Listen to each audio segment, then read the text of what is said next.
In this video, we're going to look at a different challenge for global extrema problems, and that's going to be unbounded domains. And the challenge with these is that we don't have any strong theorems we can rely on.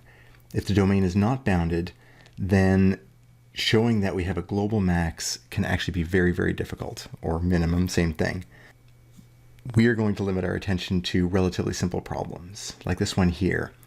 Imagine that we have a function, x squared plus y squared. Does it have a global maximum? Let's focus on that part first. And think for a moment and ask yourself if there is a global maximum, answer yes or no, and then we'll check in. The answer here is no. And the reason why is the counterfact is f of xy can go all the way out to infinity. If we take a look at our formula here, we can find a way for x, if x is getting larger and larger and larger, it would imply that our function, which is x squared plus y squared, is going to approach infinity. And if that's the case, we have two scenarios we're worried about, or considering. If the function goes off to infinity, then there's no single height, no single cutoff value that is going to be the single highest point at all. Whereas if we're looking for a global maximum, there's some point after which the graph doesn't exist. In other words, it does not go off to infinity.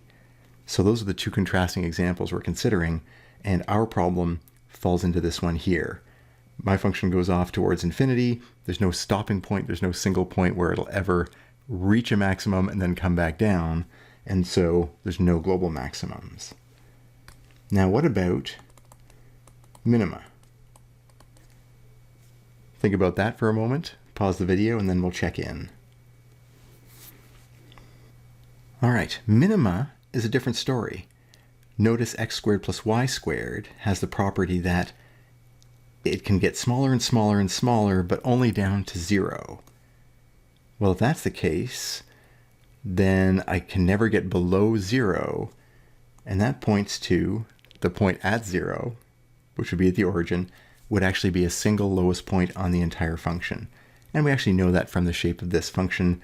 In 3D, it is that upwards open parabola or parabolic bowl shape. So it has a single lowest point that would be a global minimum for the surface. Now think about the x squared minus y squared. So same function essentially, except that negative sign is crept in. Does it have a global maximum? Consider that for a moment, then we'll check in.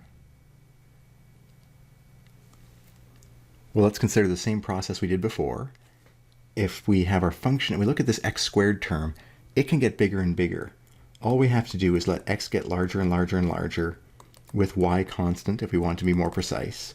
And then f is going to approach infinity as well.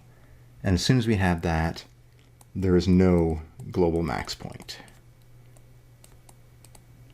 We can't have a single highest point if the function overall is heading towards infinity. So the answer to that global maximum is no. What about a minimum? Take a moment to consider that, and then we'll check in. All right, same idea here, except the logic is, can we make the function approach negative infinity? So change color here to highlight the difference. Can we make this function approach negative infinity? Well, scanning the terms here, hey, negative y squared, absolutely. If we let y go to infinity, then negative y squared is going to approach negative infinity. So our function approaches negative infinity. If the function keeps going down, down, down, passes any threshold we care to mention, then there can't be a single lowest point. That means that this function has no global minimum, and as we saw earlier, no single global maximum either, and that's just the way the function works. In some directions, the function is just going to keep going higher and higher and higher. In other directions, the function is going to keep going down, down, down, and so there's no single point. Because there's no fence, there's no boundary, that it's ever going to stop and reach some lowest point out of all the other points. So that gives us some idea of already how more challenging it is to talk about these kinds of functions when the domain is unbounded. In earlier examples where we had a boundary, a region that we could consider, and the interior of it, the calculations, the ideas were much easier to nail down. Here we have to make much more custom arguments for each particular scenario, which is a bit frustrating, but also gives us some room for creativity.